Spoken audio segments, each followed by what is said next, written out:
Hello friends, welcome to easyfoodmaking.com। आज हम गोंद का लड्डू बनाने जा रहे हैं बहुत ही इजी तरीके से। चलिए स्टार्ट करते हैं बनाना।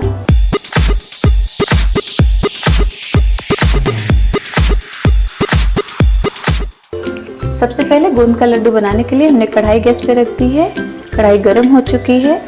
हमने ये 1 टेबलस्पून पोपी सीड्स लिया है, खसखस। इसको हम ड्राई रोस्ट करेंगे। खसखस हमारा गोल्डन ब्राउन हो चुका है और चटकने की आवाज़ आ रही है, पूरी तरह से रेडी है। अब हम फ्लेम बिल्कुल लो करके इसको निकाल लेंगे। सबसे पहले अब हम ये 1 टेबलस्पून वाटरमेलन सीड्स लिया है, इसको भी रोस्ट करेंगे।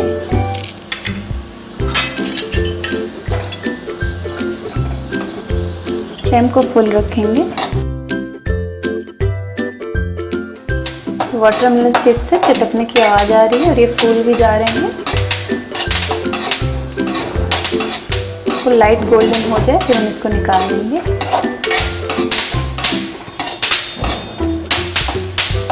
फ्लेम लो कर देंगे और इसको निकाल लेंगे। हमने 1 कटोरी कद्दूकस किया हुआ कोकोनट लिया है, बिल्कुल बारीक शेप में। आप बड़ा छोटा अपने मनपसंद अनुसार कद्दूकस कर सकते हैं। इसको भी हम रोस्ट करेंगे।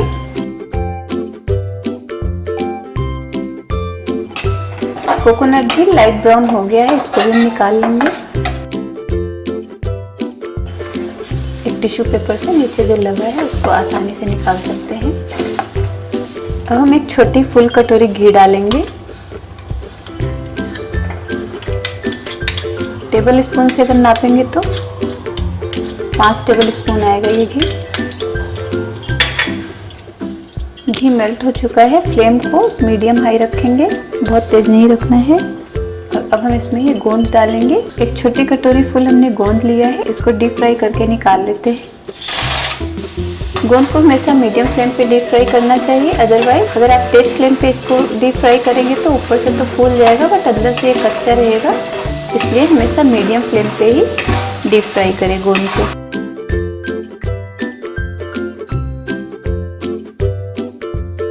गोंद फूल चुके हैं और गोल्डन ब्राउन हो रहे हैं, अब हम इसको निकाल लेते हैं।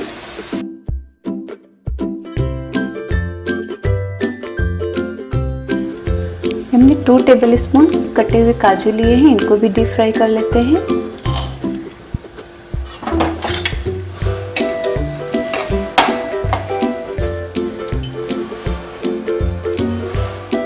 काजू के साथ ही हमने 2.5 टेबलस्पून हमने कटे हुए बादाम लिए हैं, इसको भी डीप फ्राई कर लेंगे इसी के साथ। 2 टेबलस्पून फुल हमने किशमिश भी लिया है, इसको भी इसी में डीप फ्राई करेंगे।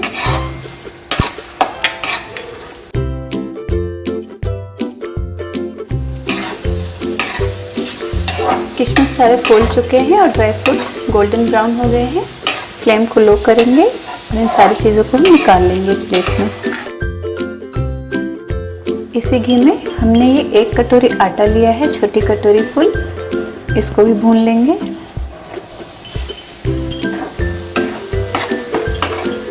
फ्लेम को लो ही रखेंगे क्योंकि आटा बहुत जल्दी जल जाता है।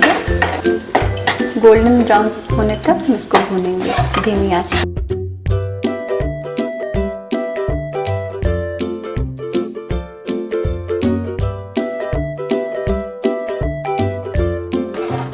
आटा गोल्डन ब्राउन हो चुका है, घी भी छोड़ने लगा है। गैस को हम ऑफ कर देंगे और हम इसको एक बर्तन में निकाल लेंगे, नहीं तो ये जल जाएगा क्योंकि इसमें गर्माहट बनी रहती है काफ़ी देर तक।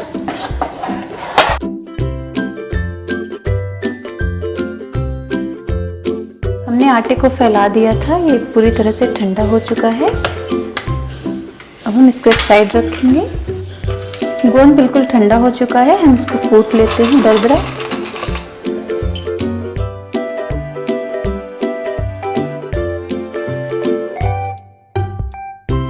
हमने सारे गोंद को दरदरा कूट लिया है। अब हम इसको जो ड्राई फ्रूट्स वाले बाउल है उसी में निकाल लेंगे सारा। अब हम लड्डू बनाना स्टार्ट करें। सारी चीज़ें हम इस आटे में डाल देंगे।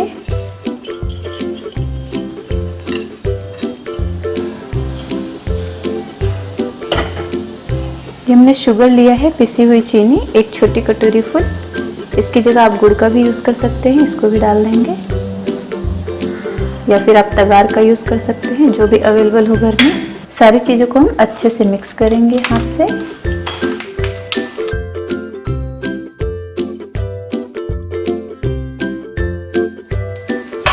हमने शुगर में ही इलायची पाउडर मिला लिया था, आप चाहे तो अलग से भी डाल सकते हैं। सारी चीज़ें अच्छे से मिक्स हो चुकी हैं। अब हम इनका लड्डू बनाना स्टार्ट करेंगे। छोटा या बड़ा लड्डू अपनी चॉइस के अनुसार बना सकते हैं।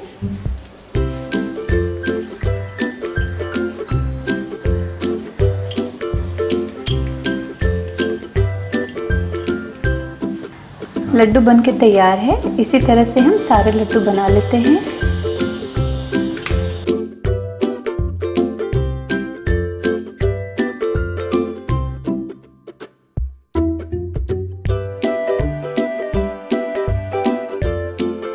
गोंद के लड्डू बनके तैयार है। बहुत ही इजी तरीके से बन गए हैं। बस 2 बातों का ध्यान रखना है कि आप गोंद को बिल्कुल धीमी आंच पे भूनें ताकि वो अंदर से भी अच्छे से पक जाए, और सेम हमें आटे के साथ भी ऐसा ही करना है, उसको भी धीमी आंच पे भूनना है।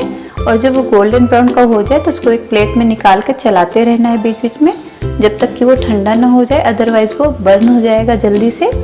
तो बस कुछ बातों का ध्यान रखें, आपका लड्डू बहुत ही परफेक्ट बनेगा। एक बार ट्राई करें और अपना एक्सपीरियंस हमसे शेयर करें। और अगर आपको हमारी रेसिपी अच्छी लगे तो प्लीज़ लाइक करें, शेयर करें, सब्सक्राइब करने के साथ साथ बेल आइकन को दबाना ना भूलें, ताकि हमारे आने वाले वीडियोस की नोटिफिकेशन आपके पास सबसे पहले पहुंचे। Thanks for watching. See you soon in another video.